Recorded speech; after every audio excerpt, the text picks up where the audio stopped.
Hi everyone, and welcome to this week's Wallsend history story.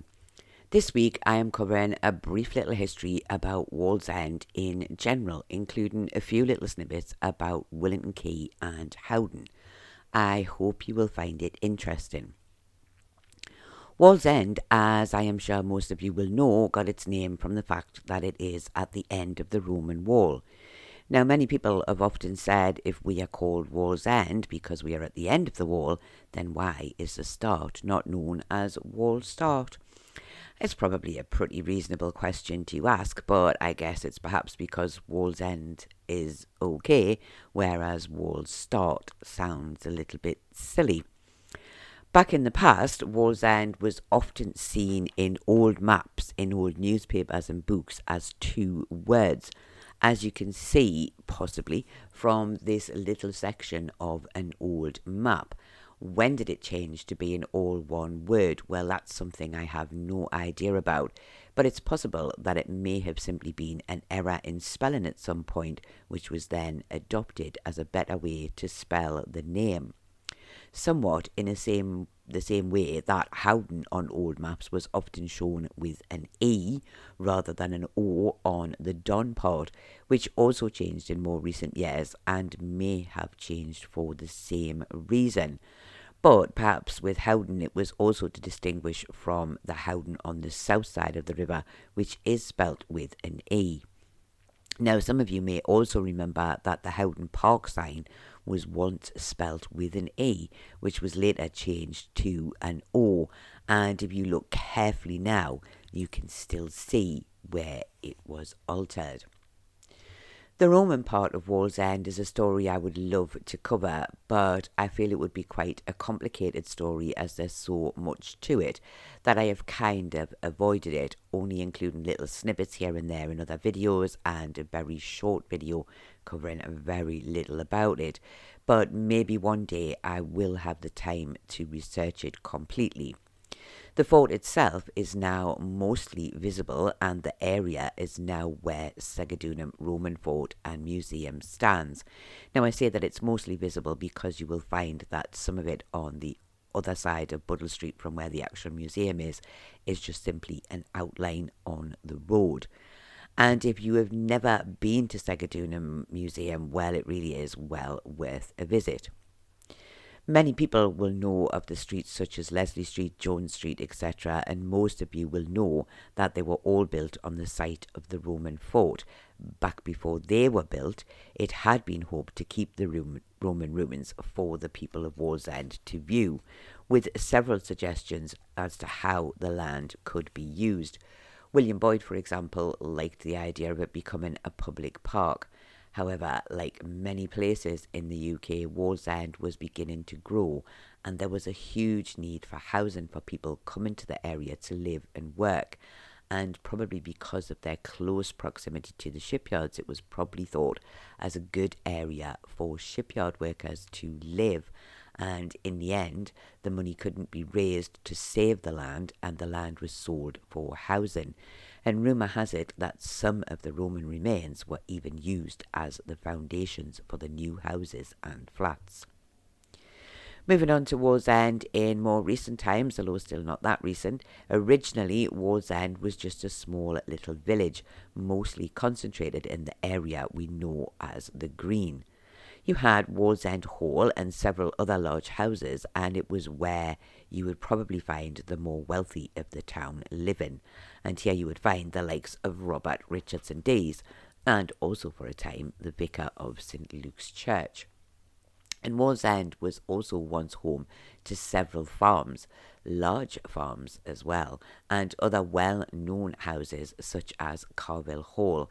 And I have covered some stories of Wallsend Hall and Carville Hall more in depth in other videos, so I'm not really going to go on about that in this one. Of course, you also had Holy Cross Chapel, which we now know as Holy Cross Ruins. Some people call it chapel, some people call it a church, so you might hear me say chapel, church at different points. And this was once the only church in the area for miles around. Now, I've also covered this chapel church in a couple of videos, the history of it, and also the stories of the ghosts and witches connected to it. It is a fascinating Grade 1 listed ruin, and as a child I remember playing there with absolutely no idea about its history. Wallsend is and always will be somewhere with a fascinating history, as so much did go on here in the past. And the chapel at Holy Cross stands high on a hill. Well, the closest you're going to get to a hill in Wallsend anyway. And if you watched my video walking the coffin path, you will know how hard it must have been to get coffins to the top from Wallsend itself for burials. And I can't even begin to imagine what it must have been like in the winter with the wind blowing a gale and snow on the ground. For a time, the church chapel must have been quite isolated and a somewhat bleak place with nothing but fields around it. So I guess it is quite easy to understand why so many tales of ghosts and witches exist connected to the church. The Shipyards of Wallsend, the most well-known being Swan Hunters, brought many people to the area for work. I know that some of my family came here from Kent to work in the Shipyards of Wallsend, and others obviously came here to work in the collieries. Swan Hunters built many well-known ships such as the Mauretania and the Carpathia. Now the Carpathia being most well-known as the ship that rescued the survivors of the Titanic disaster in 1912. Now I've always had a fascination with the Titanic, so it was amazing to find a Wallsend connection. Of course, the Carpathia was not the only Wallsend connection to the Titanic, as William T. Stead, who had grown up in Howdon, was one of the victims of the Titanic disaster. And I have quite recently found an old newspaper covering some stories of William T. Stead and the Titanic, so hopefully I will be able to do a little video on that sometime soon. Many other great ships were built at Wallsend too, some you may remember, such as the Echo Northumbria, the World Unicorn and the Ark Royal, to name just a couple of them. And I am sure that many of you watching this can name many more. And of course I'm sure that many of you watching this will have also worked at Swan Hunters and the various shipyards and departments in the area too. Of course, Wallsend, as I said before, was not just known for the shipyards. We had many collieries too, and a lot of people came here to work down the mines. Sadly, of course, with colliery work came many disasters and many lives were lost, with the ages ranging from just 5 years old to men in their 70s. And I have covered all of the Wallsend pit disasters in other videos. The disasters seem to have been seen by those at the time as a risk you had to take to be able to work, as despite each disaster there never seemed to be a shortage of men and boys willing to go back down the pits to work.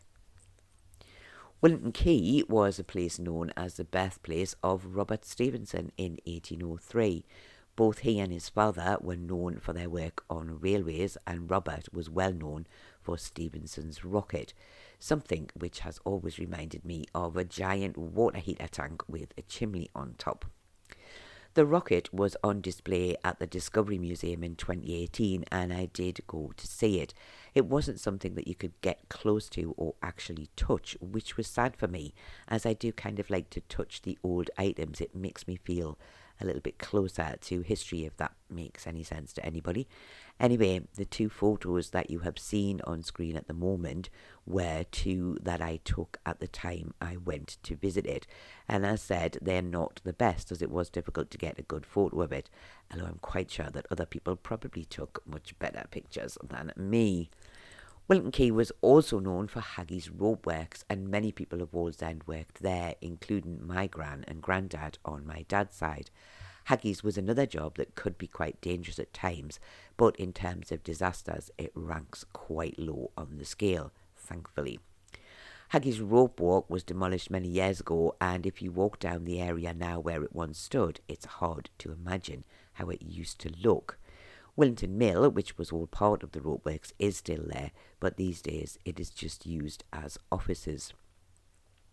Willington Quay and Howdon were also known for shipbuilding, with various shipyards along that stretch of the Tyne, such as Clellands and the Tyne Iron Shipping Company. Of course, these are all gone now, and that part of the river barely shows any signs of its shipbuilding past. Just like Wallsend, Howdon and Willington Quay were once quite small areas with mainly farms and colliery shafts spread out around the area. Although it has to be said that at one time, before the population of Wallsend really began to expand, Howdon and Willington Quay had a larger population and were more built on than what we know now as Central Wallsend. Howdon is also an area known for tunnels, the pedestrian tunnel and the original first Tyne car tunnel. Both of these made crossing the Tyne much easier for those in the immediate area and saved using the ferry or having to travel to Newcastle to use the bridges up there. The second Tyne tunnel, the vehicle one, opened in 2011, and both the vehicle tunnels and the pedestrian tunnel are still very well used. And the traffic for the vehicle tunnels can still be quite bad at times, but I can remember as a kid having to sit in a queue that felt about a mile long just to get to the entrance on the south side when there was just one tunnel. Of course, there's many other things that Wallsend and Howdon are well known for, and many buildings and people that show our history to the full, but it's quite difficult to write a short little history of the places as one video, especially as I have previously covered many of the places and people, such as John Buddle, Sir J.B. Hunter and Robert Richardson Dees in other videos in the past. But I hope that this short little roundup of a few things has still been interesting.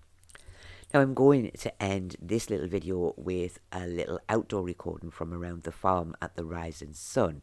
It's a very short video and I just thought it might be nice to include it here. I recorded it the same day that I walked to the top of the pit heap, and at the time my phone was playing up and I thought I hadn't even recorded it, but it was there, and so eventually I was able to use it, which, well, obviously I'm going to use it now.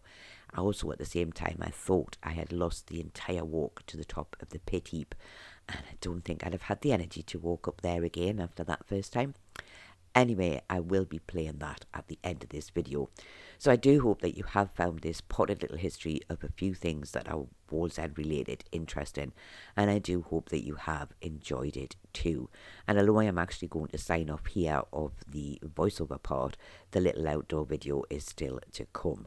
So I do thank you all very much for watching, and I do hope to see you all again next week. So I just thought I'd put this little bit into one of the videos because I probably won't be walking this way again. So I am just basically walking down past the farm. So these trees I think are all, or used to be, all apple trees and things. Yeah, they are, because when pear trees and things, because actually if you look over the side and in there you can see a couple of pears. Can you see those pears? And there's some pears over there.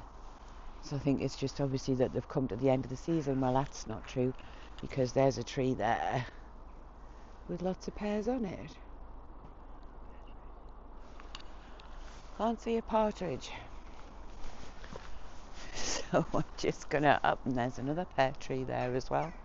So the pears are still there, but the apples seem to have all finished. So, like I say, I didn't think I'd be filming round this area again, so I thought I would just film where the farm is. So, and then it's a long walk back to the car from where we were. But when I get down here a little way, I think I actually will be able to sort of swing back round and show you where the top of the pit heap was that I was before. So, but I'll have to wait until this car goes past so that I can go over the other side of the road. There's a donkey. I can see a donkey. So if I just cross over and I look through this gap, you can see, oh, my microphone just fell off. So you can probably hear me touching the microphone. My microphone just fell off. It's got a very strong magnet on it. So you can see the pit heap there. And that is where I just was before. But I'm not there now because I've come down. So I just thought I'd add that in. So I don't know what happened, why my microphone off, and my bags fell off my shoulder as well. So I'm now holding the microphone because it fell off. But anyway, that's where I'm leaving this little bit. I just thought I'd add it in just to sort of walking past where the farm is and just basically add that on to the end. So as always, I will see you soon.